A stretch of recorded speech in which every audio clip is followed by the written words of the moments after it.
मसीह का अति पवित्र नाम का महिमा हो। प्रभू येशू ख्रिस्ताच्या अति पवित्र नावाचा गौरव असो। प्रभु ने हमको एक और बार फिर से एक अच्छा सौभाग्य दिया है संगति करने के लिए। आणि प्रभूने अजून एक चांगलं सौभाग्य आपल्याला दिलेलं आहे प्रभूची संगती करण्याकरता। जो प्रतिदिन व्यक्तिगत रीति से प्रभु का संगति में बढ़ते रहेगा उसको सबके साथ भाइयों के साथ मिलकर संगति करने में ज्यादा आनंद मिलता है। आणि जो दररोज प्रभूच्या संगतीमध्ये चालत राहतो त्याला प्रभूच्या आपल्या बंधू लोकांसोबत अधिक जास्त आनंद मिळतो। कि जो व्यक्ति जो विश्वासी अपना भाइयों के साथ का संगति का खुशी वो जब जिक्र करता है, यानी कि मीटिंग में आकर वो बताता है कि मैं आनंदित हूँ, मतलब वो व्यक्ति कितना व्यक्तिगत रीति से प्रभु के पास वो संगति का अनुभव प्राप्त किया है। इसलिए वो चाहता है कि जैसा वो मैं परमेश्वर के साथ संगति कर रहा हूँ वैसा मैं मेरे भाइयों के साथ भी संगति करूँ। आणि मग ज्या वेळेला एक बंधू आपल्या अशी साक्ष देतो की मला बंधूंसोबत संगती करणं खूप आवडतं, याचा अर्थ प्रभू सोबत त्याची संगती किती चांगली आहे। आणि मग तो अशी साक्ष देतो की मला प्रभू सोबत आणि बंधू लोकांसोबत संगती करणं चांगलं आहे। और प्रभु के आगमन तक हर एक विश्वासी को भाइयों के साथ का संगति बहुत उसको जरूरत है। आणि प्रभूच्या आगमनापर्यंत विश्वासणाऱ्या प्रत्येकाला बंधू लोकांची संगती उत्तम आहे।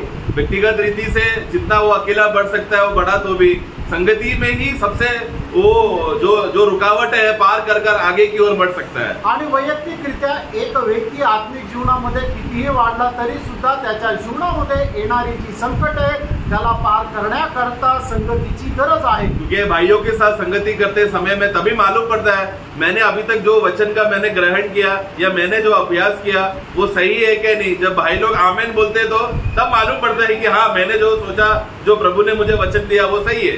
आणि मग संगतीमध्ये आल्यानंतरच आपल्याला समजतं की मी जो काय विचार केला, जे वचन ग्रहण केलं ते योग्य आहे का नाही। इसके लिए खास रीति से वचन लेना नहीं। 1 कोरिन्थी 14 में आप लोगों को मालूम है कि तुम्हारे बीच में जब भविष्यवाणी करने आओगे तो 2 या 3 करना, बाकी लोग उसे ध्यान से सुनकर समझना।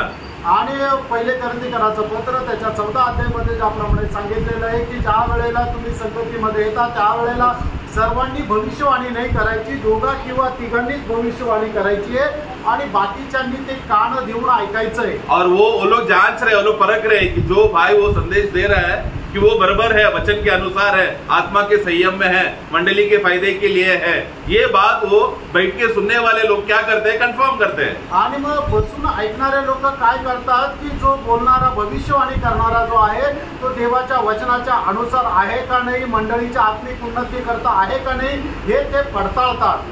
इसके लिए आज प्रभु ने फिर से हमको ऐसा एक मौका दिया कि अच्छा हम संगति करें। आणि याच्याकरता प्रभूने अजून एक आपल्याला संधी दिली की आपण चांगली संगती करावी। जब गीत सुन रहा था तो मेरे हृदय में एकदम प्रभु का वचन का कार्य कर रहा था, क्योंकि जैसा गीत में हमने गाया कि ये कांटों भरी डगर है, आणि जसं गीतामध्ये आपण गायलं की हे काट्यांनी भरलेली वाट आहे और ये दुनिया संसार हमेशा हमको विश्वासियों को, खास रीति से जो नया जन्म पाए हुए विश्वासियों को हमेशा कांटों से भरा हुआ नजरिए से देकर हमें चुभाने के लिए ही कार्य करेगा। आणि जग आपल्याकडे पाहताना एकदम अशाच प्रकारे पाहतो की जेणेकरून आपल्याला काटे टोचावे।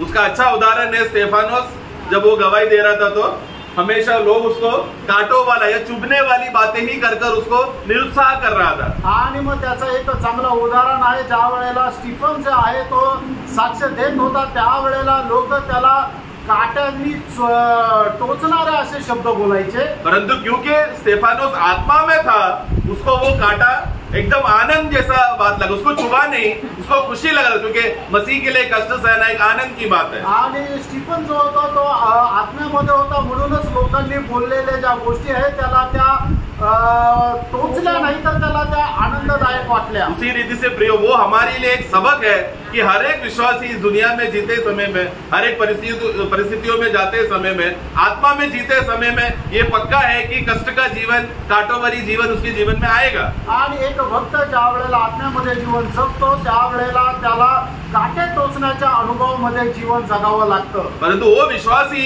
उसका मैच्योरिटी के हिसाब से, जैसा वो मसीह में बड़ा है उसके हिसाब से उसका एटीट्यूड रहेगा, उसका स्वभाव रहेगा जब वो काटा आता है। आणि त्याच्या जीवनामध्ये ज्या वेळेला काटा येतो त्यावेळेला तो आत्मिक जीवनामध्ये जेवढा प्रौढ झालेला असतो त्याप्रमाणे तो त्याला प्रतिक्रिया देतो। शारीरिक विश्वासी क्या बोलेगा, आणि जो शारीरिक विश्वासू आहे तो काय म्हणेल, प्रभु आज बहुत काटा हो गया, मैं जो सहने नहीं हो रहा, बचाओ मुझे. आणि प्रभू आज खूप काटे झाले, मला ते सहन करणं शक्य नाही, मला वाचव. ये सब निकालो. आणि हे सर्व काढून टाक. परंतु एक पक्का आत्मिक विश्वासी क्या बोलेगा, आणि एक आत्मिक विश्वासू तो काय म्हणेल, प्रभु धन्यवाद कि आपको ये भाया कि मुझे इस प्रकार के रास्ते में चलाया आपने. आणि प्रभू धन्यवाद की तुला ते आवडलं की मला अशा प्रकारच्या मार्गामध्ये तू घेऊन चालला. प्रभु ये कांटे हटाओ, ऐसा मैं प्रार्थना नहीं करूंगा, लेकिन आपकी इच्छा में बने रहकर सहकर जाने के लिए आप मुझे कृपा देना. आणि हे काटे माझ्या जीवनापासून माझ्या मार्गातून दूर कर असं मी नाही म्हणत, तर हे काटे सहन करत तो प्रवास करण्याकरता तू मला सहाय्य कर. क्योंकि ये कांटे क्या कर रहे हैं, मेरा बढ़ोतरी का एक कारण बन रहा है. आणि हे काटे काय आहे की मला आत्मिक जीवनामध्ये वाढ होण्याचं कारण होत आहे. परंतु जब मैं निराश हो जाता हूँ तो वही कांटा मेरे लिए रुकावट बन जाता है. ज्या वेळेला मी निराश होतो त्यावेळेला तेच काटे माझ्या जीवनाकरता अडखळण होतात. तो इसके लिए प्रिय ऐसा कभी भी कांटे रुकावट नहीं बनना है, बल्कि वो हमारे फायदे के लिए होना है करके ऐसा हमें ग्रहण करके स्वीकार कर प्रभु को हर बात में धन्यवाद देना है. काटे आपल्या जीवनाचा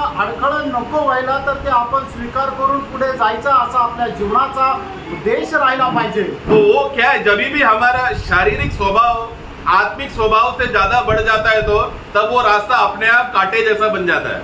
आणि मग ज्या वेळेला आपला शारीरिक स्वभाव आत्मिक स्वभावाप्रमाणे होतो त्यावेळेला तो एकदम काट्याप्रमाणे होतो. परंतु जब भी आत्मिक स्वभाव शारीरिक स्वभाव से ज्यादा रहेगा तो वो एकदम मुलायम रास्ता बन जाता. आणि मग ज्या वेळेला आत्मिक स्वभाव शारीरिक स्वभावापेक्षा जास्त राहतो त्यावेळेला तो मार्ग एकदम सुखकर राहतो. इस दुनिया में सबसे ज्यादा कांटा चुभने वाला व्यक्ति है प्रभु यीशु मसीह.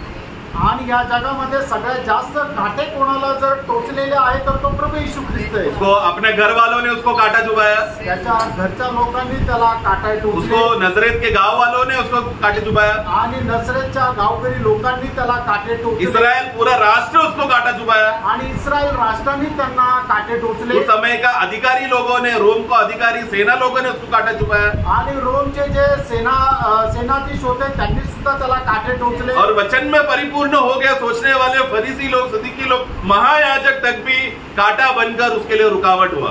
आणि वचनामध्ये परिपूर्ण झालो आहे असं समजणारे शास्त्री पुरुष आणि शास्त्री लोक जे आहेत आणि याजक लोक जे आहेत त्यांनी सुद्धा त्याच्याकरता काटे टोचले. उतरा ही नहीं. वो 12 चेलों में से जो सब पूरा 12 चेले जो प्रभु का प्रिय था उसमें से भी एक जन ने प्रभु के लिए कांटा बनकर रुकावट लाया. आणि प्रभु करता प्रिय असणाऱ्या 12 शिष्यांपैकी एका शिष्याने सुद्धा त्याला काटे टोचले. परंतु ये सब में प्रभु ने कभी कंप्लेन नहीं किया, आणि याच्यामध्ये प्रभुने कधी तक्रार नाही केली, शिकायत नहीं किया, आणि कुठली तक्रार नाही केली. प्रभु ने सिर्फ एक ही बात था, पिता इसमें ये बात को इस रीति से सहकर जाना ये आपका इच्छा है बोलकर समर्पण करके जिया हुआ सच्चा स्वभाव है हमारा प्रभु का. आणि आपल्या प्रभूचा स्वभाव कसा आहे की प्रभू हे तुझ्याच्या इच्छेच्या अनुसार आले म्हणून ते सहन करत मला जायचं अशा प्रकारचा स्वभाव होता.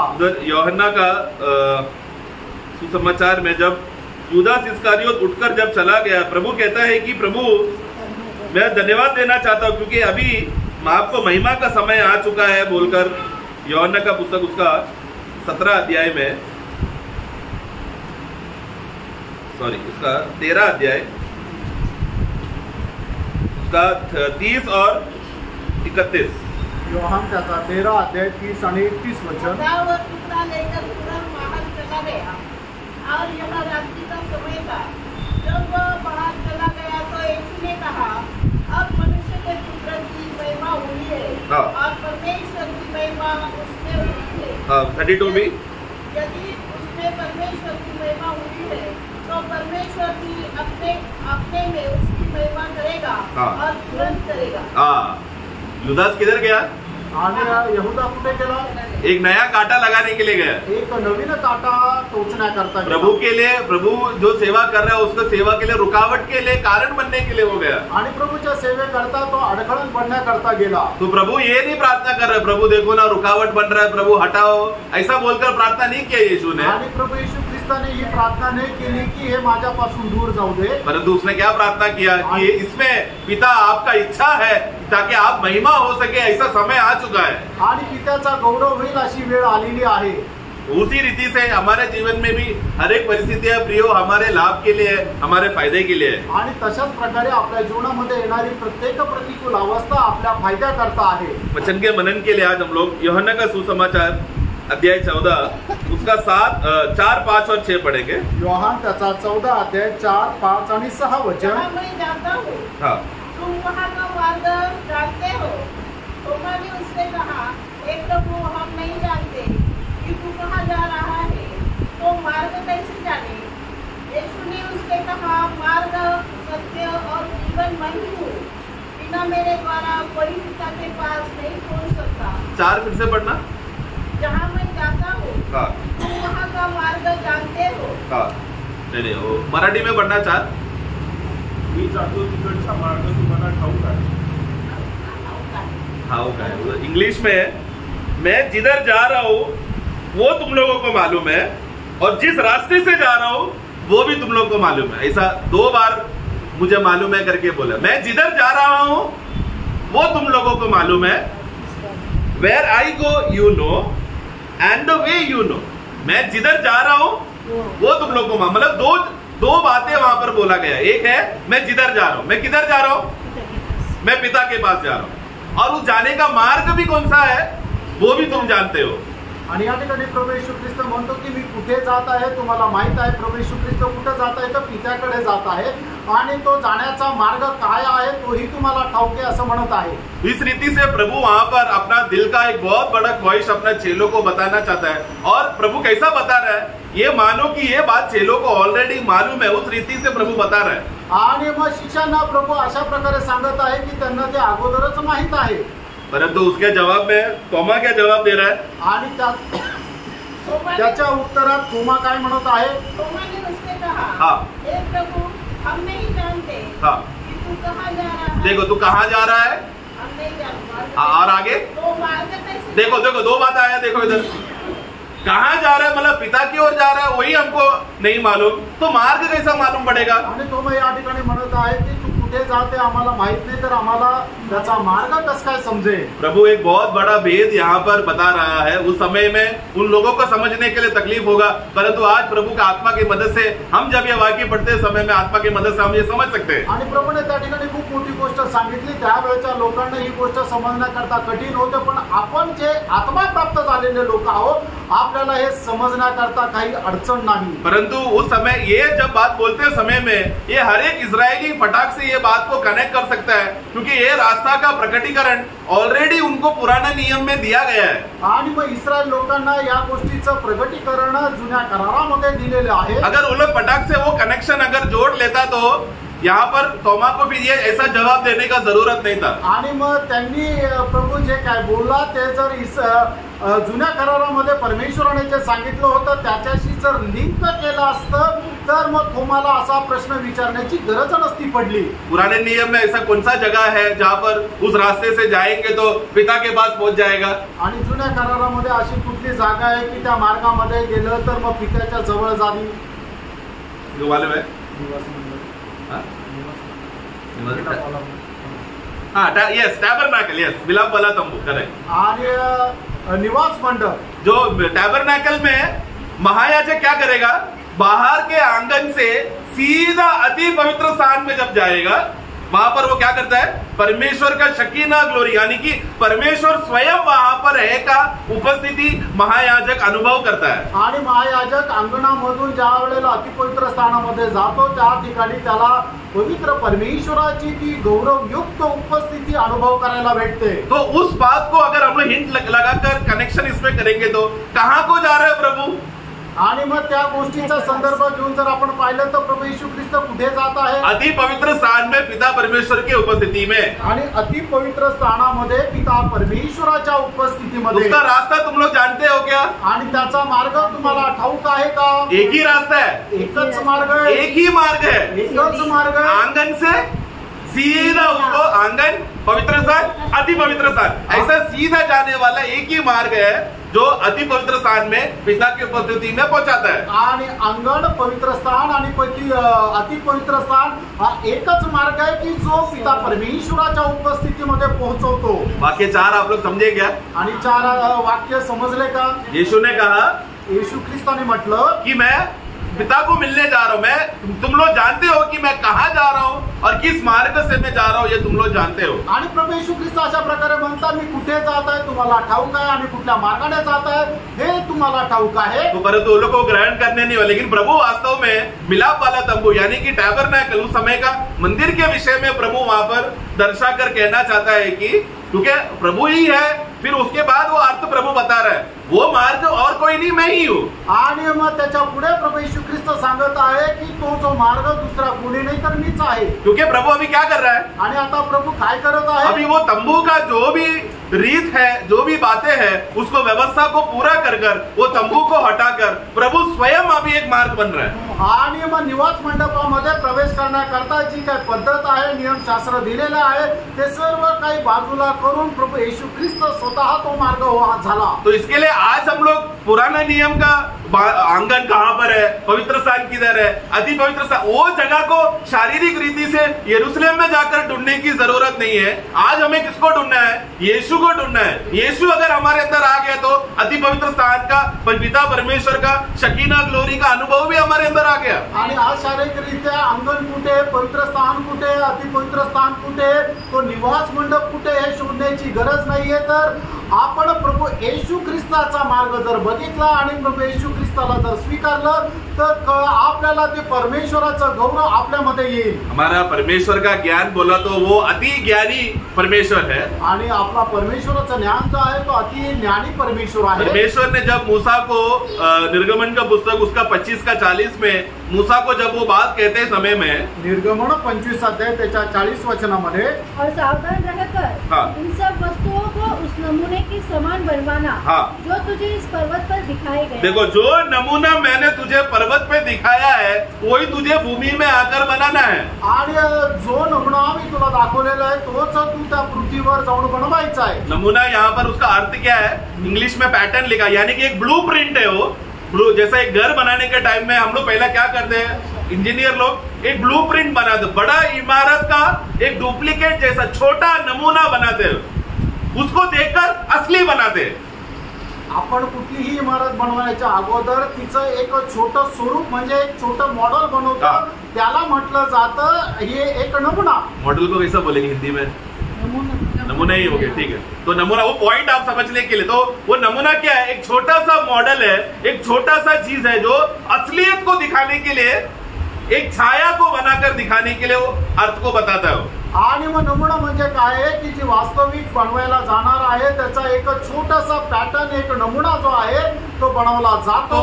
प्रभु परमेश्वर तभी से ही मूसा को जब वो ये बातें जो पहाड़ में उसने देखा वो भूमि पर आकर बनाना है करके नमूना जब प्रभु बता रहा था मूसा को, प्रभु परमेश्वर का मन में तभी क्या चल रहा है, ये नमूना को एक दिन हटाया जाएगा और स्वयं मेरा पुत्र वो रास्ता बन जाएगा। आणि मग ज्या वेळेला परमेश्वर मोशेला तो निवास मंडप कसा बनवायचा त्याचा एक नमुना दाखवत होता, त्यावेळेला पिता परमेश्वराची इच्छा काय होते की एक दिवस माझा पुत्र हा स्वतः एक नमुना राहील। हाँ नहीं, वो नमूना को हटाएगा और वो स्वयं वो रास्ता बन जाएगा। आणि हा तो नमुना जो है तो बाजूला करून तो स्वतः तो एक मार्ग होईल। तो जैसा यूहन्ना बपतिस्मा को परमेश्वर ने जब भेजा कि आने वाले का प्रभु परमेश्वर का मार्ग बताने के लिए आया है, किस रीति से मसीहा कौन है करके पहचान सके, उसी रीति से पुराने नियम में तंबू क्या था उसको पहला दिया गया था ताकि लोग पहचाने कि वो लोग कितने निकम्मे हैं और उनको एक उद्धारकर्ता चाहिए करके। आणि ज्याप्रमाणे बाप्तिस्मा देणाऱ्या योहानला प्रभू येशू ख्रिस्ताच्या पुढे पाठवलं होतं की जेणेकरून त्याने त्याचा मार्ग तयार करावा आणि लोकांना सांगावं की पाठीमागून जो येणारा आहे, त्याचप्रमाणे प्रभू येशू ख्रिस्ताने निवास मंडप जो आहे तो इस्रायल लोकांना दिला होता की जेणेकरून त्यांना समजावं की ते किती निकृष्ट आहे। तो यीशु मसीह इस दुनिया में आया, जो बातें पुराने नियम में जो भी नमूना था, जो भी छाया था, वो सब बातों को पूरा करके नमूना और छाया को हटाकर वो स्वयं ही वो मार्ग बन जाए, वो स्वयं ही एक सत्य बन जाए और वो स्वयं ही जीवन बन जाए। आणि प्रभू येशू ख्रिस्त या जगामध्ये आल्यानंतर काय कशासाठी आले की जुन्या करारामध्ये परमेश्वराने इस्रायल लोकांना ज्या ज्या गोष्टीचा नमुना दिला होता, ज्या ज्या गोष्टीची छाया दिली होती, ते सर्व काही प्रभू येशू ख्रिस्तामध्ये ती छाया आणि तो नमुना पूर्ण व्हावा आणि मग स्वतः प्रभू येशू ख्रिस्त त्यांच्या करता एक मार्ग व्हावं, एक सत्य व्हावं आणि एक जीवन व्हावं. पुराने नियम में जब यहूदी लोगों को जब प्रभु बुला कर खास रीति से लेवी गोत्र को जब याजकीय सेवा के लिए जब प्रभु बुलाता है, आणि प्रभू जुन्या करारामध्ये याजकाची सेवा करण्याकरता लेवी लोकांना ज्या वेळेला पाचारण करत असे, वो सेवा के लिए उनको जीवन चाहिए ताकि वो मंदिर के अंदर सेवा कर सके. आणि त्याच्या करता त्यांना जीवन पाहिजे की जेणेकरून त्या मंदिरामध्ये त्यांनी सेवा करावी. इसीलिए प्रभु ने छाया में उनको वस्त्र दिया. आणि म्हणूनच एक छाया म्हणून प्रभूने त्यांना वस्त्र दिले. तो जब भी याजक लोग सेवा करने आएगा तो वो लोग वो वस्त्र पहन कर ही आ सकता है. बिना वो यूनिफॉर्म जो याजकीय वस्त्र नहीं है तो वो लोग सेवा नहीं कर सकता. आणि मग याजक लोक मंदिरामध्ये सेवा करण्याकरता ज्या ज्या वेळेला जायचे त्यांना ते याजकीय वस्त्र परिधान करूनच जावं लागायचं. उनको मार्ग क्या है? उन लोग को एक ही मार्ग है, पीछे से आजू बाजू से नहीं आ सकता. आंगन से चलकर पवित्र स्थान में आना है और पवित्र स्थान से महायाजक क्या करेगा? अति पवित्र स्थान में जाएगा. ये मार्ग के अलावा दूसरा कोई मार्ग नहीं इस्तेमाल करना. आणि मग त्यांना त्या ठिकाणी जाण्याकरता कुठून पाठीमागून आजूबाजूने नाही जायचं, तर समोरून आंगणामधून पवित्र स्थानामध्ये आणि पवित्र स्थानामधून अति पवित्र स्थानामध्ये जायचंय. और सत्य क्या है? आणि सत्य काय आहे? पवित्र स्थान में वहां पर रखा हुआ दीपट के नीचे रखा हुआ जो शो ब्रेड जो रोटी है, वो रोटी खाने से याजक लोगों को ज्ञान और बल मिलता है मंदिर का काम का सेवा करने के लिए. वचन सत्य यानी कि वचन. आणि सत्य काय आहे की दिव्याच्या खाली ठेवलेली जी भाकर आहे ती भाकर खायची आहे आणि ती भाकर म्हणजे काय? ते परमेश्वराचं वचन. तो वो सब उसी मंदिर के अंदर ही मिलाप वाला तंबू के अंदर ही से ही वो लोग रहते हैं. उसके बाहर उनको कोई लेना देना नहीं है. संसार में क्या चल रहा है उनको कोई लेना देना नहीं है. सब बातें मंदिर के अंदर मिलाप वाला तंबू के अंदर ही उनका काम हो रहा है. आणि सर्व गोष्टी त्या निवास मंडपामध्येच आहे. त्यांना बाहेर जगामध्ये काय चाललं त्याच्याशी त्यांना कुठल्या प्रकारचा संपर्क नाहीये. परंतु अभी यीशु मसीह जब आया तो उन्होंने क्या किया? आणि प्रभू यीशु ख्रिस्त आले त्यावेळेला त्यांनी काय केलं? उन्होंने अभी वो तीनों बातों को हटाकर वो स्वयं ही मार्ग बन गया, वो स्वयं ही जीवन बन गया, वो स्वयं ही सत्य बन गया. आणि प्रभू यीशु ख्रिस्त आल्यानंतर स्वतःच तो मार्ग झाला, स्वतःच तो सत्य झाला आणि स्वतःच तो जीवन झाला. इसके लिए आज कोई भी याजकीय सेवा हम लोग को सब लोग पहला पत्रोस 2:9 के अनुसार हम लोग सब लोग याजकीय सेवक बन चुके हैं. आणि पहिले पेत्र त्याचा 2 अध्याय त्याच्या 9 वचनाच्या अनुसार आपण सर्व याजकीय गण झालो. परंतु उसके लिए हम लोग को पुराने नियम में जैसा वस्त्र पहना है याजक लोग पहनते थे वैसा हमको पहनना है क्या? आणि जसं जुन्या करारामध्ये याजकीय वस्त्र याजक घालत होते तसं आपल्याला ते घालण्याची गरज आहे तो का? अभी हमको हमारे पास क्या है? अभी वो जीवन अभी आ गया. मसीह यीशु मसीह स्वयं ही अनंत काल का जीवन बनने की वजह से अभी हमारे अंदर वही जीवन. इसके लिए वो वस्त्र पहनने की रीत का करने की जरूरत नहीं है. जीवन स्वयं जब हमारे अंदर आ गए तो हम लोग ऑटोमेटिकली क्वालिफाइड हो गए प्रभु का सेवा करने के लिए. आणि मग आपल्याला राजकीय वस्त्र परिधान करून याजकाची सेवा करण्याची गरज नाही. कारण का?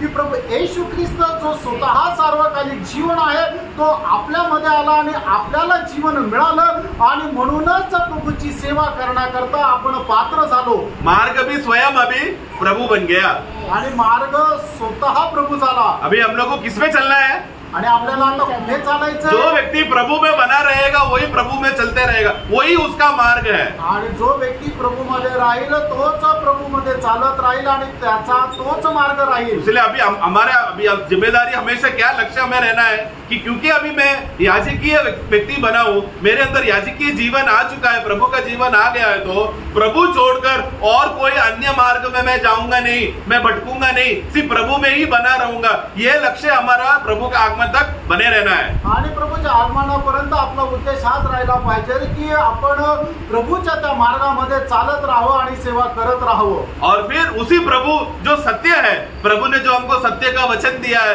उसी सत्य का वचन को हम लोग भोजन करना, उसको भाग लेते रहना, उसको खाते रहना, ताकि हम उसके द्वारा जिए. आणि मग ते सत्याचं वचन जे भोजन आपल्याला दिलेलं आहे ते खात राहून त्याच्याद्वारे आपण जीवन जगावं. इसके लिए यीशु मसीह को स्वयं ही मनुष्य रूप में आकर जब प्रभु यहाँ पर आया, वहाँ उस समय में मंदिर से भी बड़ा कौन था? है कि नहीं? प्रभु ने क्या? मंदिर से भी बड़ा मैं हूँ. आणि प्रभू येशू ख्रिस्ताने काय म्हटलं की या मंदिरापेक्षाही जो मोठा आहे तो मी आहे. तो मंदिर को प्रभु हटाकर प्रभु स्वयं कौन हो गया? परमेश्वर का निवास करने वाला अति पवित्र स्थान में जहाँ पर परमेश्वर का शकीना महिमा जो उपस्थित रहता है, वो स्वयं यीशु देहधारी होकर चल रहा है. आणि मग प्रभू येशू ख्रिस्त कोण झाला की त्या अतिपवित्र स्थानामध्ये पवित्र परमेश्वराचा जो गौरव उतरून येत असेल तर ते स्थान स्वतः प्रभु यीशु ख्रिस्त झाला। इसके लिए ये आवश्यकता था पुराने नियम का जो छाया है, जो सिर्फ एक छाया की रीति से एक मॉडल जैसा दिखता था, उसको हटाने के बाद ही असलियत स्थापना हो सकता है। आणि म्हणूनच जुन्या करारामध्ये जी काही छाया दिलेली होती ती सर्व काही बाजूला करूनच वास्तविक रूप येऊ शकतो। हम लोग उसके विषय में इब्रानियों का पुस्तक 8 का 5 में हम पढ़ते हैं। इब्रिकराचं पत्र 8 अध्याय त्याच्या 5 वचनामध्ये आपण वाचतो। वे स्वर्ग में की वस्तुओं का प्रतिरूप और प्रतिबिंब की सेवा करते हैं। जैसे जब मूसा तंबू बनाने पर था तो उसे यह चेतावनी मिली, देख जो नमूना तुझे पहाड़ पर दिखाया गया था उसके अनुसार सब कुछ बनाना। देखो जो हम लोग ने निर्गमन 25 का 40 में हमने जो पढ़ा वही वाक्य को इब्रानी दास वही वाक्य को लेकर क्या बोल रहा है, वो जो नमूना जो दिखाया था वो क्या है, वो सिर्फ एक कॉपी है, वो सिर्फ एक छाया है, असलियत नहीं है। असलियत प्रभु यीशु मसीह आएगा, वो पुराने को हटाएगा और वो खुद नया बन जाएगा। आणि मग ज्या निर्गमन त्याचा 25 अध्याय त्याच्या 40 वचनामध्ये आपल्याला जे वाचलं त्याचा संदर्भ घेऊन या ठिकाणी इब्रिकराचा लेखक काय म्हणत आहे की तुम्ही ते पाहिलेला जो निवास मंडप आहे ते वास्तविकता नाहीये, तर ती एक सावली आहे, पण वास्तविकता काय आहे, स्वतः प्रभु येशू ख्रिस्त आहे। कोलोसी का पुस्तक 2 का 17, कलसीकराचं पत्र 2 अध्याय त्याचं 17 वचन, क्योंकि ये सब आने वाली बातों की छाया है, पर मूल वस्तु मसीह की है। मूल ओके, उसको मराठी में पढ़ना। यात आम्ही पुढे होणाऱ्या गोष्टीच्या छाया आहे शरीर तर ख्रिस्ताचे शरीर। वो जो मूल वस्तु करके जो शब्द लिखा है ना हिंदी में, उसको ब्रैकेट में शरीर करके लिखो। सब्सटेंस जो इंग्लिश में सब्सटेंस लिखा है ब्रैकेट में बॉडी लिखना, परंतु शरीर किसका वध होने वाला था, यीशु मसीह का। पुराना नियम सब क्या है, छाया है। असलियत प्रभु का जब टूटेगा, प्रभु जब वध होगा तब असलियत स्थापना होगा।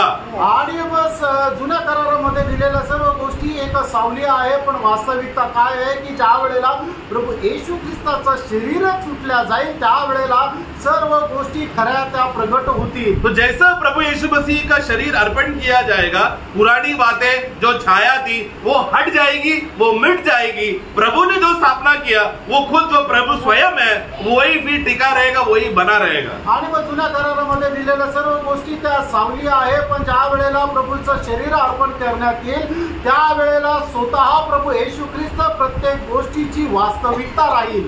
इब्रानियों का पुस्तक 10 का पहला वाक्य का सिर्फ पहला भाग, शुरुआत का भाग। इब्रिकराचं पत्र 10 अध्याय त्याच्या पहिल्या वचनाचा सुरुवातीचा भाग। क्योंकि व्यवस्था इसमें आने वाली अच्छी वस्तुओं का प्रतिबिंब है, पर उसका असली रूप नहीं, असली स्वरूप नहीं।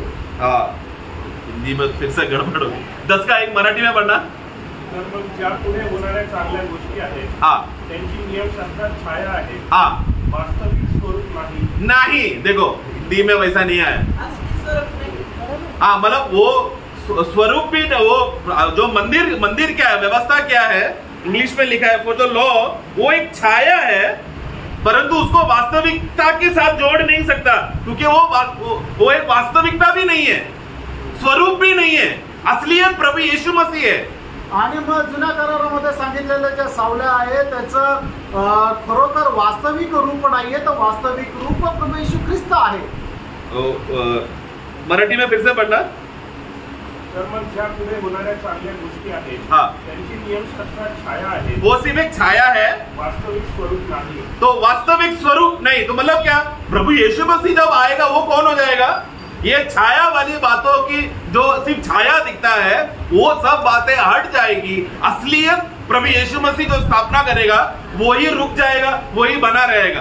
आणि मग येणाऱ्या ज्या चांगल्या गोष्टी आहेत त्या सर्व एक छाया आहे, पण त्या वास्तविक नाहीये, पण ज्या वेळेला प्रभू येशू ख्रिस्त येईल त्यावेळेला त्या सर्व गोष्टी वास्तविक होतील। तो हम लोग अभी पहला हम लोगों ने मॉडल के बारे में हमने देखा, वो ये मॉडल जब घर बनाते समय में असली घर जब बड़ा घर बन जाता है तो वो मॉडल को क्या करते हैं, फिर तोड़ देते, फेंक देते ना, उसको सजा के रखेगा क्या, लोगों को दिखाएगा देखो ये घर देखो कितना अच्छा है बोलकर, क्योंकि असली बड़ा इतना बड़ा इमारत सामने रखकर लोगों को मॉडल दिखाकर आकर्षण नहीं करेगा, असलियत दिखाकर आकर्षण करेगा। आणि मग इमारत बनवण्याच्या अगोदरचा नमुना बनवला जातो, ती इमारत पूर्ण बनल्यानंतर मग त्या नमुना दाखवण्याची गरज नाही, कारण का की वास्तविक जी इमारत बनवलेली आहे तीच दाखवली जाते। परंतु जब तक वास्तविकता बनता नहीं तब तक लोग आके हमेशा मॉडल को देखते हैं। ऐसा घर बनेगा क्या, अच्छा ऐसा है क्या, इतना कमरा है क्या, इतना बेडरूम है क्या, अच्छा किचन इधर है क्या। तब तक देखने के लिए क्या चाहिए था, एक मॉडल चाहिए था, एक नमूना चाहिए था। लेकिन असलियत आ गया तो अभी ये नमूना हटाओ ना, अभी हमको असली देखना है। आणि मग जोपर्यंत ती इमारत पूर्ण होत नाही तोपर्यंत लोक त्या नमुन्याला पाहत राहतात आणि ते कल्पना करत राहतात की हे असं आहे, हे तसं आहे, ते तसं आहे। पण ज्या वेळेला ती इमारत पूर्ण होते त्यावेळेला लोक तो नमुना पाहत नाही, कारण का की ते वास्तविक जे आहे ते पाहतात। इसके लिए प्रियो, आज हमको नए नियम में असलियत जो मिल चुका है, जो स्वयं प्रभु यीशु मसीह है, इसलिए हम लोग उधर इधर की बातों को देखकर, उधर इधर का रीत या उधर इधर का धर्म की बातें या ये वचन या वो वचन या ये उपदेश बोलकर डायरेक्ट पहला हमें मसीह को केंद्रित कर सब बातें मसीह के आधार पर होना चाहिए। आणि म्हणूनच आपल्याला प्रभू येशू ख्रिस्त आता जो वास्तविक भेटलेला आहे, तर मग आपण इकडच्या तिकडच्या गोष्टी न करता, इकडच्या तिकडचे उपदेश न आणता प्रभू येशू ख्रिस्त हाच एक वास्तविक आहे, तो आपला आधार राहिला पाहिजे। हमारा हर एक कर्म भी प्रियो मसीह के आधार पर अगर हम लोग भले कर्म नहीं करते हैं तो वो धोखा है। आणि आपण करणारी जी सत्कृत्य आहे ते ख्रिस्ताच्या आधारावर नाहीये, तर तिचा काहीही उपयोग नाही। एक छोटा सा उदाहरण भी आप ले लो, उसमें अगर उस सेवा में अगर मसीह नहीं है तो प्रियो वो सेवा व्यर्थ हो जाएगा। आणि तुम्ही करणारी कुठलीही छोटीशी सेवा जर असू द्या, पण त्याच्यामध्ये जर ख्रिस्त नाहीये तर ते सेवा व्यर्थ होईल। हम लोग पानी देते हैं ना लोगों को, अतिथि घर पे मेहमान आता है तो, आणि ज्या वेळेला पाहुणे येतात त्यांना आपण पाणी देतो ना, अच्छी बात है ना, चांगला आहे। ये सेम बात अन्य जाति भी करते हैं कि नहीं? आणि हीच गोष्ट बाकीचे लोक पण करतात का नाही? तो सेवा के लिए प्रतिफल मिलेगा क्या? आणि मग त्यांच्या सेवे करतात, त्यांना प्रतिफल भेटेल का?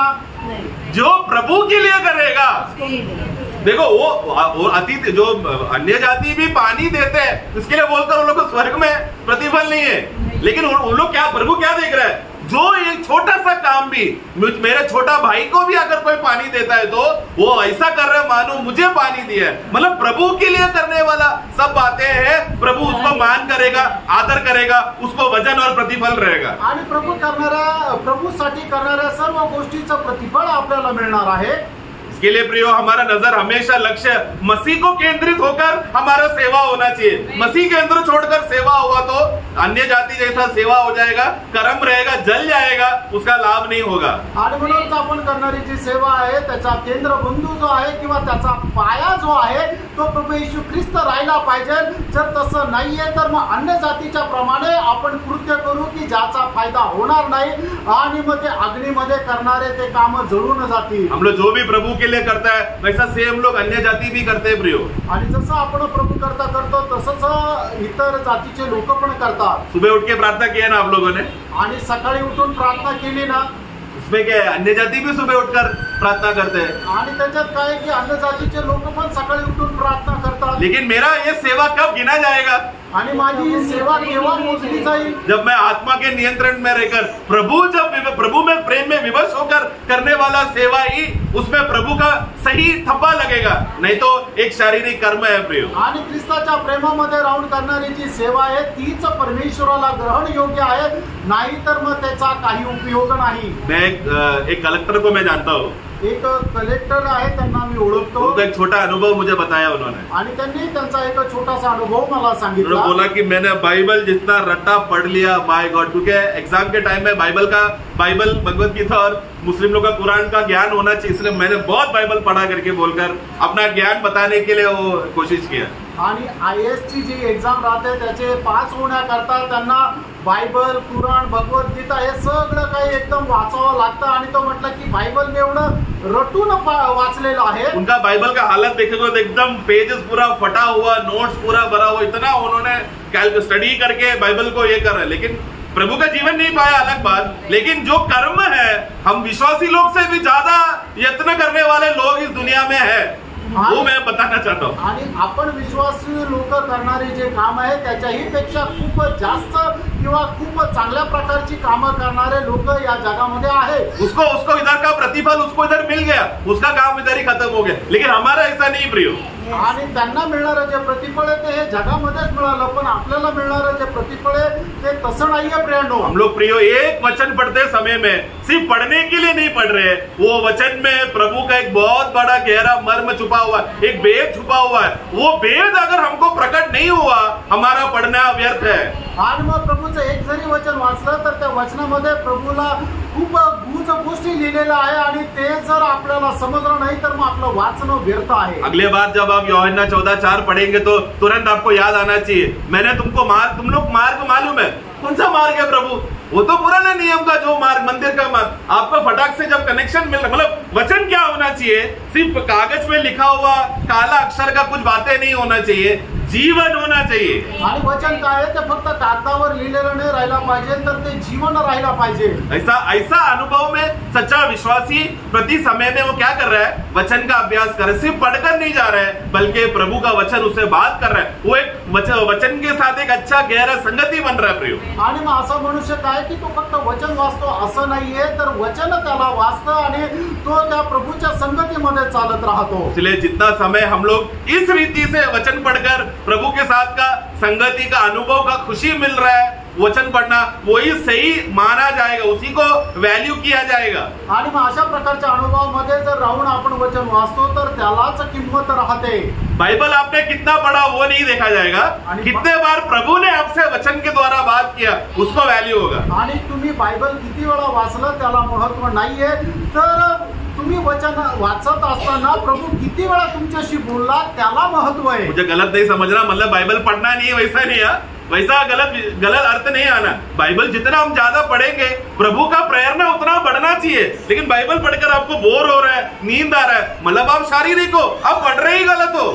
आणि मागला चुकीचं समजू नका. तुम्ही जेवढं जास्त बायबल वाचाल तेवढं जास्त आत्मिक जीवनामध्ये वाढत राहाल. पण जर बायबल वाचून जर तुम्हाला कंटाळा येतोय, झोप येतीये, याचा अर्थ काय आहे की तुम्ही बाइबल वाचून तुमचा काहीच उपयोग नहीं. इसके लिए प्रियो हमें उस अवस्था से हमें हटना है, वो नया जन्म के अंदर ही. इसलिए वो पढ़ने वाला व्यक्ति का अवस्था मालूम पड़ रहा है कि नया जन्म हुआ है या नहीं.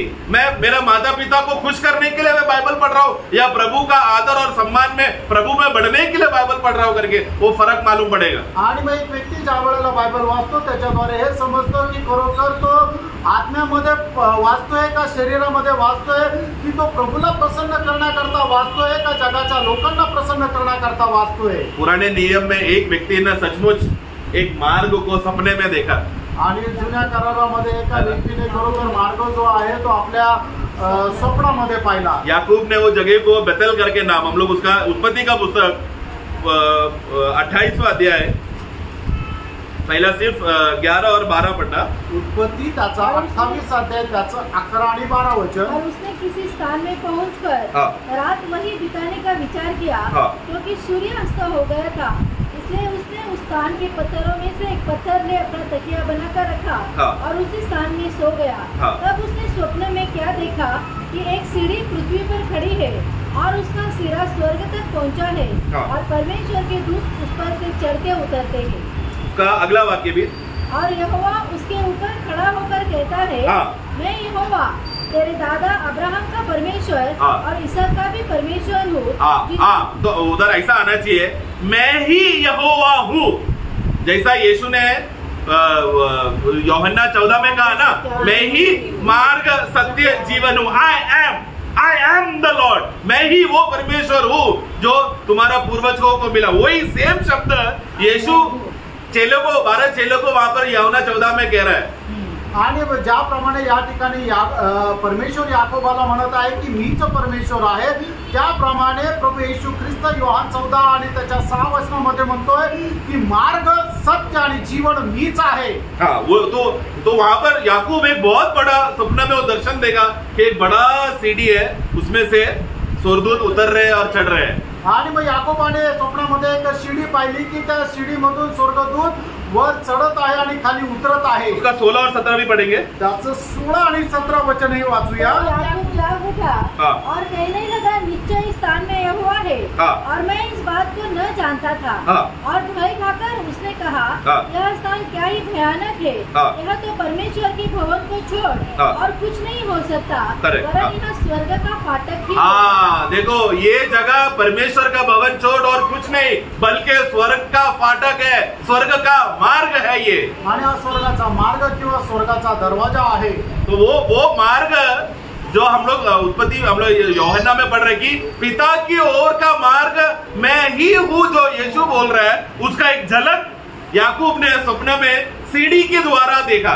आणि मग प्रभू येशू ख्रिस्त जे सांगतोय की मार्ग मीच आहे, म्हणजे पिता परमेश्वराकडे पोहोचण्याकरता जो मार्ग आहे तो मीच आहे, त्याची एक छाया, एक सावली या ठिकाणी याकोबाला दर्शनामध्ये मिळाली। इसका पूर्तिकरण आपको मालूम है, यीशु ने नतानिएल को क्या कहा? यूहन्ना का सुसमाचार उसका 50 and 51। योहान त्याचा पहिला अध्याय त्याचं 50 आणि 51 वचन। यीशु ने उसको उत्तर दिया, हाँ। मैंने तुमसे कहा कि मैंने तुझे अंजीर के पेड़ के तले देखा। हाँ। क्या तू इसलिए विश्वास करता है? हाँ। तू इससे भी बड़े बड़े काम देखेगा। इससे भी बड़ा काम देखेगा। फिर उसने कहा, हाँ। मैं तुमसे सच सच कहता हूँ हाँ। कि तुम स्वर्ग को खुला हुआ हाँ। और परमेश्वर के स्वर्गदूतों को मनुष्य के पुत्र के ऊपर हाँ। उतरते और ऊपर जाके देखोगे। हाँ, देखो प्रभु यहाँ पर कितना बड़ा भेद बता रहा है। आणि या ठिकाणी किती मोठं रहस्य प्रभू सांगत आहे। याकूब ने स्वर्ग खुला हुआ देखा क्या? आणि याकोबाने स्वर्ग उघडलेला पाहिला का?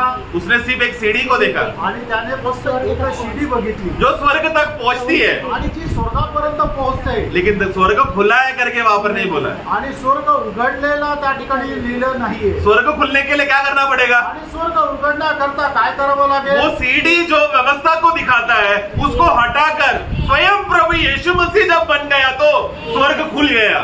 आणि मग ती शिडीची व्यवस्थेला नियमशास्त्राला दाखवते, ती बाजूला करून प्रभू येशू ख्रिस्त स्वतः ती शिडी किंवा तो मार्ग आहे त्या ठिकाणी ठेवला तर आपल्याला ते स्वर्ग उघडलेला दिसेल। उस समय का सीढ़ी हमारा मॉल में देखने वाला एस्केलेटर जैसा सीढ़ी नहीं है। वो व्यक्ति को खुद एक पैर रखना, फिर ऊपर एक एक कदम उठा के चलना पड़ता है, चढ़ना पड़ेगा। सीढ़ी मतलब एक पैर रखो फिर अगला पैर रखो, स्वयं से उसको वो कर्म करना पड़ेगा। आणि जे स्टेअरकेस आहे ती स्टेअरकेस नाहीये एक्सिलेटर की जे तिथं उभं राहिलं तर ते ऑटोमॅटिक घेऊन जाईल, पण ते मंकी लॅडर आहे की जेणेकरून एक एक पाय वरती ठेवून त्या व्यक्तीला स्वतः वरती जावं लागेल। तो स्वर्ग जाने के लिए पुराने नियम में कैसा था? व्यवस्था के द्वारा स्वयं में उसको एक पैर रखो एक हाथ रखो बोलकर चढ़ते रहना पड़ता था। आणि नियमशास्त्रानुसार मग त्याला काय आहे की एक हात वरती करायचा, नंतर पाय करायचा, असं करत त्याला ती शिडी चढावी लागायची। ऊपर जाकर एक भी टूट गया तो, आणि वरती जाऊन एकच जरी तुटलं तर नीचे से जितना ऊपर चढ़ा बोलकर मैं इतना ऊपर तक आ गया बोलकर नहीं, पूरा नीचे गिरेगा। आणि मग तो एवढा वरती गेला म्हणून चालणार नाही तर तो पूर्ण खाली येईल। और ऐसा दुनिया में ऐसा कोई मनुष्य है ही नहीं कि मैं चढ़ते रहूंगा सीढ़ी टूटेगा नहीं, क्योंकि उसका स्वयं का कार्य, उसका पाप का स्वभाव क्या करेगा? भ्रष्ट रास्ता। हमारा हर कर्म भ्रष्ट और श्रापित है। स्वर्ग की ओर हम कोशिश कर सकते हैं, सोच सकते हैं, सपना जैसा देख सकते हैं, लेकिन पहुंच नहीं सकता। आणि मनुष्याच्या द्वारे निघणारे जे मार्ग आहे ते सर्व भ्रष्ट आहे। आपण स्वर्गाचा मार्गाची कल्पना करू शकतो पण पोहोचू शकत नाही। उधर चलो किसी रीति से चलो पहुंच भी गया अगर सोचो, आणि कसं करून पोहोचलं जरी, कैसा भी लटक लटक के पहुंच गया आणि लटकून लटकून पोहोचलं जरी, स्वर्ग खुला है क्या? लेकिन आणि स्वर्ग उघडलेला आहे का? खुलने के लिए इंतजार करना पड़ेगा। आणि उघडण्याकरता वाट पाहावी लागेल। तो पुराने नियम के लोग कहाँ इंतजार करते थे? आणि जुन्या कराराचे लोक कुठे वाट पाहत होते? पाताल में अब्राहम के जगह पर जाकर वो लोग बैठकर कब प्रभु आएगा, स्वर्ग का दरवाजा कब खुलेगा इंतजार करते थे। 4000 साल लगा उसके लिए। आणि मग पाताळामध्ये त्या ठिकाणी ज्या ठिकाणी अब्राहम आहे तिथे राहून ते प्रभूच्या आगमनाची वाट पाहत होते की कधी प्रभू येईल, आणि मग ते येण्याकरता आणि स्वर्गाचा दरवाजा उघडण्याकरता 4000 वर्ष लागली। मनुष्य का कर्म कभी भी स्वर्ग में प्रवेश नहीं करा सकता। प्रभु यीशु मसीह के काम में विश्वास करना ही हमें प्रवेश देता है। आणि मनुष्य आपल्या कृत्याच्या द्वारे कधीही स्वर्गामध्ये प्रवेश करू शकत नाही, तर प्रभू येशू ख्रिस्ताच्या कृत्यांवर विश्वास ठेवल्याद्वारेच आपण स्वर्गामध्ये जाऊ शकतो। मतलब हम लोग प्रवेश हो चुका है, प्रभु में विश्वास करने से हमारा प्रवेश हो गया है। हमें सीढ़ी से चढ़ाकर प्रभु चढ़ाएगा नहीं अंदर, प्रभु हमको पोहोचाएगा अंदर। आणि मग आपण आता स्वर्गामध्ये प्रवेश करेल असं नाही, तर आपला प्रवेश झालेला आहे। प्रभु आपल्याला ते सीडी मधून चढून त्याच्यामध्ये प्रवेश ऑलरेडी केलेला आहे। हमें तो प्रभु था, वो हमारे लिए हर एक क्षण प्रभु कष्ट सहकर, दुख उठाकर, एक एक कांटों भरी डगर चढ़ चढ़कर पिता का एक एक इच्छा को पूरा करके, व्यवस्था का अंत करके हमें धार्मिकता का मांग पूरा करके दिया, ताकि हम लोग डायरेक्टली अभी विश्वास के द्वारा अंदर जा सकते हैं। आणि प्रभु येशू ख्रिस्तच होता की त्याने त्या जी शिडी होती त्याची एक एक पायरी चढली, आणि म्हणजे काय की पिता परमेश्वराच्या इच्छेप्रमाणे आपल्या करता सर्व प्रकारचे दुःख कष्ट त्याने सहन केले, आणि मग तो स्वर्गामध्ये गेला आणि आपल्यासाठी त्याने एक मार्ग तयार केला, आणि मग आपण त्याच्यावर विश्वास ठेवल्याद्वारे डायरेक्ट आपण त्या ठिकाणी पोहोचू शकतो। इसके लिए प्रिय प्रभु यीशु मसीह, आज जिन्होंने भी अगर प्रभु यीशु मसीह को स्वीकारा नहीं है, आज है आपका दिन, सुसमाचार का दिन, वो खुशखबरी का दिन आज है, क्योंकि स्वर्ग में आपको प्रवेश कराने का, जो भर्ती करने के लिए एडमिशन देने वाला प्रभु यीशु मसीह पे विश्वास करो, आप तुरंत अंदर रहोगे, बाहर से देखोगे नहीं, अंदर रहोगे। आणि मग ज्यांनी कोणी अजूनपर्यंत प्रभू येशू ख्रिस्तावर विश्वास नाही केला त्यांच्या करता सांगायचं आहे की प्रभू येशू ख्रिस्ताने तुमच्या करता स्वर्गाचा मार्ग तयार केलेला आहे, स्वर्ग उघडलेला आहे, तुम्हाला फक्त त्याच्यावर विश्वास करायचा आहे की जेणेकरून तुम्ही ते पाहणार नाही तर आतमध्येही प्रवेश कराल। वो मार्ग है प्रभु यीशु मसीह, आणि तो मार्ग आहे प्रभु येशू ख्रिस्त, और वो जो उस मार्ग को पा लिया है उसमें बने रहकर प्रतिदिन प्रभु उनको सत्य में बलवंत कर चलाने वाला, सच्चा वचन देकर पालन पोषण करने वाला हमारा प्रभु और एक सच्चा चरवाहा है, जो हमें प्रतिदिन रोज हमें संभालते रहता है। आणि मग ज्यांनी कोणी तो मार्ग प्राप्त केलेला आहे, प्रभु त्याच्या वचनाच्या द्वारे आत्मिक जीवनामध्ये त्यांना वाढवत राहतो आणि बल संपादन देत राहतो। बस 5 मिनट में और लेता हूँ। पुराने नियम में और एक छाया है, जो वो है केरूब। केरूब आणि जुन्या करारामध्ये अजून एक छाया आहे गरुड। केरूबिम्स, तो ये चेरुबिम्स को जब हम लोग मंदिर के मिलाप वाले तंबू में भी ये केरूबिम्स को बनाया जाता है, आणि निवास मंडपामध्ये सुद्धा त्या करूबांना बनवलं जातं। मैं वो जो कृपासन के बारे में नहीं बोल रहा हूँ, वहां पर पवित्र स्थान और अति पवित्र स्थान के बीच में एक पर्दा बनाया है, आणि पवित्र स्थान आणि अतिपवित्र स्थान या दोघांना विभाजित करण्याकरता एक पडदा आहे। उस पर्दे में केरूबों को बनाना, सोने से करीब बनाना है करके निर्गमन का एक्सोडस 26 का 31 में हम पढ़ते हैं। निर्गमन 26 अध्याय 31 वचन।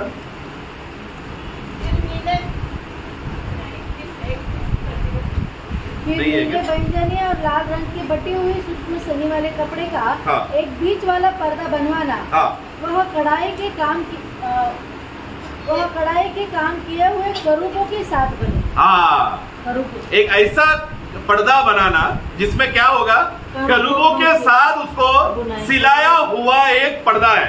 आणि मग अशा प्रकारचा एक पडदा बनवायचा की जो करूबांसोबत शिवलेला पडदा आहे। 25वां अध्याय जब पढ़ेंगे तो उधर ऑलरेडी 2 सोने से केरूब का मूर्ति जैसा रूप को बनाने के लिए बोला है। मैं वो पॉइंट नहीं बोल रहा हूँ, वो तो अंदर है, अति पवित्र स्थान में हो, लेकिन अति पवित्र स्थान और पवित्र स्थान के बीच में एक पर्दा जैसा एक नमूना रीति से वहां पर उनको प्रभु ने मूसा को बोला था बनाने के लिए। आणि पवित्र स्थान आणि अति पवित्र स्थान यांना विभाजित करणारा जो पडदा आहे त्या पडद्यावर करूब बनवून त्याच्या सोबत त्याला शिवण्याकरता परमेश्वराने मोशेला आज्ञा दिली होती। तो आप लोगों को मालूम है, पुराने नियम में जब ये पर्दा के पार करके अंदर किसी को जाना है तो कोई भी व्यक्ति जा नहीं सकता, सिर्फ एक ही व्यक्ती को परमिशन दिया गया है। आणि जुन्या करारामध्ये कोणाला हा पडदा पार करून अतिपवित्र स्थानामध्ये जायचं तर कोणाला परवानगी नाहीये, तर फक्त एकाच व्यक्तीला ती परवानगी आहे। वो भी साल में एक बार जब जाते समय में सेवा करने के लिए, लहू छिड़कने के लिए जाते समय में, तभी उसको परमिशन है, इजाजत है, परंतु बिना लहू के वो जा नहीं सकता, लहू लेकर ही जाना पड़ेगा। आणि मग त्याला वर्षातून एकदाच फक्त तिथे जाण्याकरता परवानगी आहे, ते पण रक्त शिंपडण्याकरता प्रायचित्ताचं, आणि तो फक्त एकदा जाऊ शकतो आणि ते पण रक्त घेऊन त्याला जायचंय। परंतु प्रभु क्या उस समय में महायाजक अंदर आएगा तो वो महायाजक का शारीरिक प्रकृति भी उसका चेहरे में, हाथों में दिखता है, इसके लिए वो भी ना दिखने के लिए प्रभु क्या बोलता है, तू अंदर आते जाते समय में एक हाथ में धूप भी रहना चाहिए, धुआं, ताकि वो पूरा कमरा धुआं से भर जाएगा। वो धुआं में आकर तुझे लहू चढ़क कर बाहर जाना है। आणि मग तो जो महायाजक आहे त्याला अशा प्रकारे नियम दिला होता की तू तिथे गेल्यानंतर तुझ्या हातामध्ये एक धूपदान राहिला पाहिजे की जेणेकरून अतिपवित्र स्थानामध्ये संपूर्ण त्या ठिकाणी धूर राहील आणि त्या धुरामध्ये तुला रक्त शिंपडून यायचंय। तो वो क्या दिखाना चाहता है कि पापी मनुष्य, तू अति पवित्र स्थान में प्रवेश करना अयोग्य है, तू योग्य नहीं है, तू प्रवेश नहीं कर सकता। आणि पापी मनुष्य जो आहे तो अतिपवित्र स्थानामध्ये प्रवेश नहीं करू शकत। परंतु मनुष्य का पाप का छुटकारे का जब आता है तो प्रभु उस दिन परमिशन मतलब उस दिन के लिए उसको छुड़ाते मिला, मतलब आज उसको फ्रीडम मिला है जाने के लिए, लेकिन तो भी वो डरते हुए कांपते हुए जाता था, धैर्य से नहीं जा सकता था। आणि मनुष्याच्या पापाच्या मुक्तीकरता ज्या वेळेला जायचं त्या वेळेला त्याला एकदा जाण्याची परवानगी होती, पण तो तिथे पण जाताना भीत कापत जायचा। तो ये केरूब को क्यों वहां पर पर्दे में ही बना के रखा है? आणि केरूब त्या पडद्यावर का लावलेले राहायचे? ताकि परमेश्वर उनको उत्पत्ति में किया हुआ जो पाप है आदम ने, वो गड़बड़ी को याद दिलाने के लिए वहां पर प्रभु ने मूसा को बोला था कि वो पर्दा में केरूब को बना के रखना, केरूबिम्स बनाना। आणि आदम आणि हव्वेने एदन बागेमध्ये केलेलं जे पाप आहे त्याच्या स्मरणार्थ लोकांना त्या ठिकाणी स्मरण यावं याच्या करता त्या ठिकाणी ते केरूब लावलेले होते। महायाजक जब धूप और लहू लेकर अंदर जाएगा, वो पहला वो केरूबों को देखेगा। आणि महायाजक ज्या वेळेला धूप आणि रक्त घेऊन आतमध्ये जाईल त्याच्या अगोदर त्या पडद्यावर लावलेले ते केरूब तो पाहिल। और वो अंदर ही अंदर सोचेगा, मैं अभी अंदर जा रहा हूं लेकिन बाहर आना मेरा गारंटी नहीं है, क्योंकि न्याय, वो पर्दा क्या दिखा रहा है? एक न्याय है वहां पर जो केरूब को रखा है, मतलब एक न्याय वहां पर रखा है। अगर मैंने कुछ भी गलती किया, अयोग्य रीति से कुछ भी किया, उधर ही तुरंत मैं मर जाऊंगा। आणि केरूब काय दाखवतो की परमेश्वराचा न्याय दाखवतो। म्हणूनच काय आहे की तो महायाजक त्या ठिकाणी जात असताना त्याच्याकडून कुठल्या प्रकारची जर चूक झाली तर तो तिथेच मरेल। उत्पत्ति का पुस्तक अध्याय 3 का 23 और 24 पढ़ेंगे। उत्पत्ति त्याचा 3रा अध्याय त्याचं 23 आणि 24 वचन। इसलिए यहोवा परमेश्वर ने उसको अदन की वाटिका में से निकाल दिया कि वो उस भूमि पर खेती करे जिससे वो बनाया गया था। इसलिए आदम को उसने निकाल दिया और जीवन के वृक्ष के मार्ग का पहरा देने के लिए, देखो ध्यान से पढ़ना, जीवन का वृक्ष का मार्ग में एक रास्ता था, एक मार्ग था जो जीवन के वृक्ष की ओर जाता था, वहां पर पहरा देने के लिए एदन की वाटिका की पूर्व की ओर केरूब को और चारों ओर घूमने वाली ज्वालामय तलवार को भी नियुक्त कर दिया।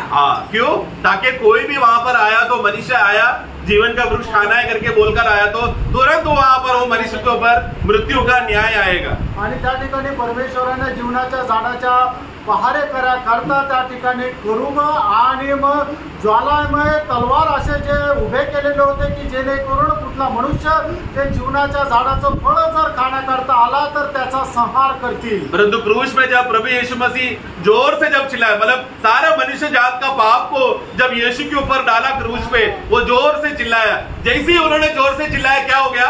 मंदिर का पर्दा जो वहां पर केरूब है जो न्याय को दिखाता है, ऊपर से नीचे फटकर प्रभु कहता है अभी कोई भी केरूब और तलवार को मेरे लोगों के ऊपर न्याय करने के लिए अधिकार नहीं है। आणि मग ज्या वेळेला वधस्तंभावर प्रभू येशू ख्रिस्ताने आपला प्राण सोडला त्यावेळेला काय झालं की तो मंदिरामध्ये असणारा जो पडदा आहे की ज्याच्यावर केरूब आहे तो वर पासून खालपर्यंत फाटला गेला आणि त्याचा अर्थ हा आहे की आता माझ्या लोकांचा न्याय करण्याचा अधिकार कोणाला नाही। तो वहां पर देखो उत्पत्ति में वो वाक्य को ध्यान से पढ़ेंगे ना, प्रभु ने उनको बगीचा से निकाला और भूमि में भेजा करके लिखा है। आणि मग ते वचन जर आपण व्यवस्थित वाचलं तर मग आपल्याला वाचायला मिळतं की परमेश्वराने त्यांना त्या बागेमधून काढलं आणि जमिनीवर टाकलं। ऐसा क्यों लिखा है? असं का लिहिलंय? बगीचा भूमि में है ना, आणि बाग जे आहे ती पण जमिनीवरच आहे ना। नहीं, बगीचा भूमि में नहीं है, वो एक स्वर्गीय दुनिया में, आत्मिक दुनिया में हो। आणि बाग जे आहे ती जमिनीवर नाही तर ती एक आत्मिक जगात आहे। वो आत्मिक दुनिया में उस समय का आदम और हव्वा को उन लोग के पास मौका, मतलब उन लोग क्योंकि निष्पाप होने के वजह से वो लोग भूमि के स्तर से आत्मिक दुनिया में जहां पर सिर्फ बगीचा रखा है वहां तक पहुंचने के लिए प्रभु उनको इजाजत दिया था। वो आदम और हव्वा उस समय में उनका शरीर में पाप नहीं है, पाप ना होने की वजह से, वो लोग निष्कलंक और इनोसेंट होने की वजह से जीवन का वृक्ष खाने के लिए जो बगीचा के अंदर है, वो वहां पर भूमि में से बगीचे के अंदर प्रवेश करने के लिए प्रभु ने उनको एक दरवाजा बना के दिया था। आणि आदम आणि हवा जे आहे ते निष्कलंक आहे, त्यांच्यामध्ये कुठल्या प्रकारचं पाप नाहीये, पण जे जीवनाच्या झाड आहे त्या ठिकाणी जाण्याकरता प्रभूने त्यांच्याकरता एक दरवाजा बनवून दिला होता। मतलब एक रास्ता बनाया, दरवाजा बोला रास्ता, एक मार्ग बनवला होता। मैं 5 मिनट लेता हूँ कंफ्यूजन बस हटाने के लिए, लोगों में गलत फहमी ना हो। प्रभु ने बगीचा को कहाँ बनाया करके हम एक वाक्य पढ़ेंगे, उसका उत्पत्ति 2:8 पढ़ना। उत्पत्ति 2 अध्याय 8 वचन। और यहोवा परमेश्वर ने पूर्व की ओर अदन में एक वाटिका लगाई। ईदन कहाँ पर है? ये कौन सा ईदन का बात चल रहा है? प्रियो, स्वर्ग में ईदन वाटिका है ना? एक्लीसियंस में प्रभु शैतान के बारे में बताते समय में प्रभु वहां पर एक बात बोलता है, तू उस ईदन वाटिका में एक समय में था करके प्रभु लूसीफर को कहता है ना। एजेकियल मैंने क्या बोला, सॉरी, एजेकियल का पुस्तक में और इसाया में भी लिखा है, तू एक करूब है जो ईदन वाटिका में था। आणि तू एक करूब है जो ईदन बागेमध्ये होता। वो किधर है? एजेकियल 28:30 में रेफरेंस के लिए। हाँ, पढ़ो जल्दी। 13 वचन। परमेश्वर की अदन नामक बारी में था। हाँ, वो ये कभी की बात है, मनुष्य भी बनाने से पहले की बात है। आणि हे मनुष्याला बनवण्याच्या अगोदरची गोष्ट आहे। अभी ये ईदन वाटिका जहाँ पर आदम और हव्वा रहेगा, वो कहाँ पर बनाया? फिर से पढ़ो वही 2 का। और यहोवा परमेश्वर ने पूर्व की ओर ईदन में पूर्व की ओर, देखो ईदन का पूरा वाटिका है, वो वाटिका में ईस्ट, गार्डन का ईस्ट में, मतलब वो वाटिका के अंदर है, मतलब ये स्तर भूमि में नहीं है, ये एक आत्मिक दुनिया है। वहां पर पूर्व में एक छोटा सा जगह आदम और हव्वा को प्रभु ने बगीचा बना के दिया, जो आत्मिक दुनिया में, ये आत्मिक दुनिया में वो लोग उतरते थे, चढ़ते थे, आने जाने का उनको हो सकता था।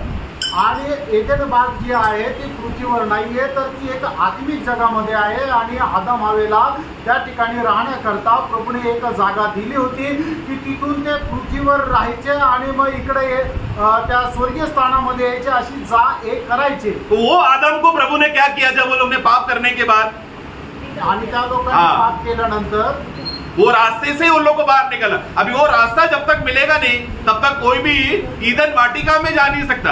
आणि त्या मार्गातूनच त्यांना बाहेर केला आणि जोपर्यंत मार्ग मिळणार नाही तोपर्यंत एदेन बागेमध्ये कोणी जाऊ शकत नाही। स्वर्गीय दुनिया बोला तो हमेशा दरवाजा है ना, स्वर्ग से खोलना पड़ता है, यहाँ से कोई स्वर्ग का दरवाजा खोल नहीं सकता, वहां से खुलता है स्वर्ग का दरवाजा। आत्मिक दुनिया आणि आत्मिक जग जो आहे त्याचा दरवाजा आहे तो बाहेरून कोणी उघडू शकत नाही, तर तो फक्त आतूनच उघडतो। तो आदम और हव्वा को भूमि में डालने के बाद प्रभु ने वो वाटिका का दरवाजा अंदर से खींच के बंद किया।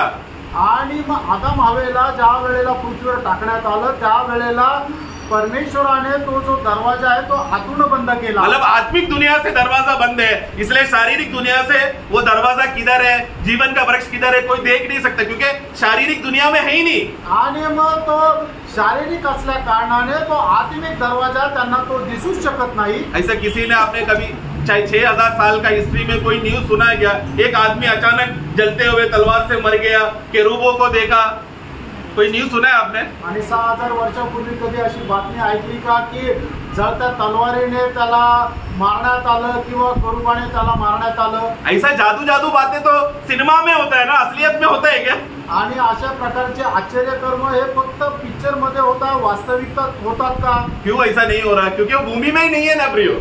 आणि असं का नाहीये? कारण हे पृथ्वीवर नाहीये। कुछ लोग बोलते हैं ईदन वाटिका इराक में है, ईरान में है, मेसोपोटामिया में है, उसका दरवाजा शायद उधर रहेगा, लेकिन वो अंदर से बंद करने की वजह से क्या हो गया, अभी वो दिखता नहीं। क्योंकि देखता है तो कौन वहां पर इंतजार कर रहा है? केरूब और तलवार वहां पर इंतजार कर रहा है, कोई जा नहीं सकता। मनुष्य, पापी मनुष्य वो दरवाजे के पास जा नहीं सकता।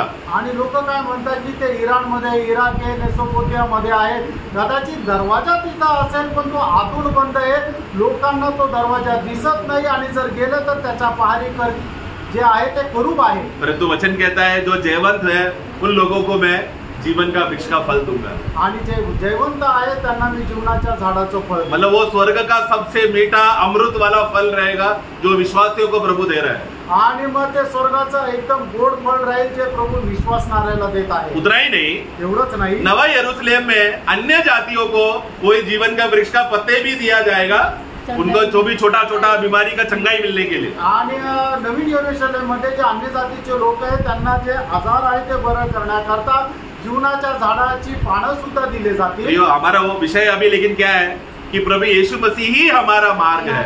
आणि आपला विषय हा आहे की येशू ख्रिस्तच आपला मार्ग आहे। जैसा याकूब ने सपना देखकर बोला ये स्वर्ग जाने का फाटक है करके, जैसे उसने वो सपना देखकर बोल रहा है प्रियो, हम लोग बाइबल पढ़कर कोई सपने के पीछे नहीं जा रहा। प्रभु नया जन्म पाया हुआ विश्वासी के अंदर वास्तविकता में प्रभु उससे बात करता है। जो कोई भी नया जन्म पाया है आत्मा उसको बताएगा कि तू प्रभु का संतान है। आणि ज्याचा कोणाचा नवा जन्म झालेला आहे त्याचा परमेश्वराचा आत्मा त्याच्या आत्म्याशी सांगेल की तू परमेश्वराचा पुत्र आहे। अभी हमारे पास क्या समय बचा है, कितना समय बचा है? आता आपल्याकडे किती वेळ उरला आहे? थोड़ा ही देर बाकी है, थोडाच वेळ बाकी है। ये कांटे की दुनिया में जब हम लोग चलते समय में तुरंत प्रभु जो हमारा वचन है उस सत्य को थामे रहना, प्रभु जो हमारा जीवन है उस जीवन में बढ़े रहना, ताकि प्रभु जो हमारा मार्ग है लक्ष्य अंत तक हम उसमें चलते रहे।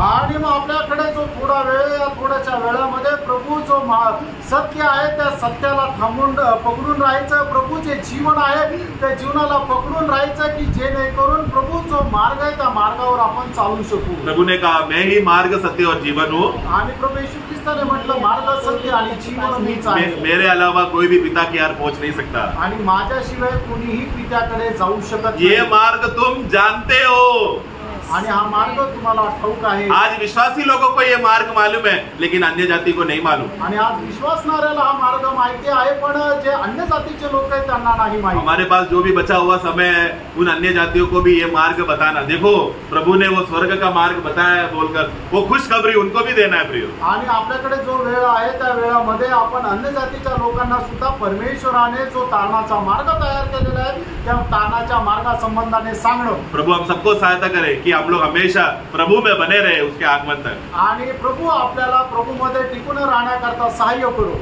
आमेन।